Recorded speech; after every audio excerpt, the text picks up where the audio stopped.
choisi la licence EMSA à la suite de discussions par rapport à mes enseignants lors de mon CQP. Lors de celui-ci, on m'a présenté les opportunités que la licence pouvait m'apporter, le fait de pouvoir évoluer aussi beaucoup plus facilement et d'avoir une bonne formation derrière pour évoluer après le métier de réceptionnaire.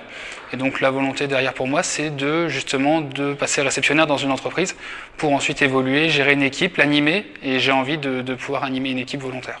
L'année dernière, j'étais en BTS en maintenance des véhicules particuliers dans l'entreprise Toyota GT Hameau à Nanteuil-les-Maux en Seine-et-Marne.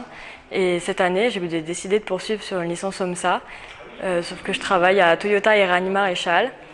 J'ai choisi de poursuivre en licence car en BTS, j'ai pu découvrir le secteur après-vente avec la gestion, le management, et ça m'a beaucoup intéressée et j'ai décidé d'enrichir mes connaissances avec l'UGARAC toujours pour cette année de licence. Il y a beaucoup moins de technique, mais il y a beaucoup plus de management, de droit, de gestion des équipes, du personnel, et ça m'intéresse beaucoup. Et au préalable, j'avais fait un bac pro en 3 ans, donc j'avais vu quand même pas mal de techniques en 5 ans d'apprentissage. Donc là, j'ai décidé pour cette dernière année d'aller plus vers le management et la gestion.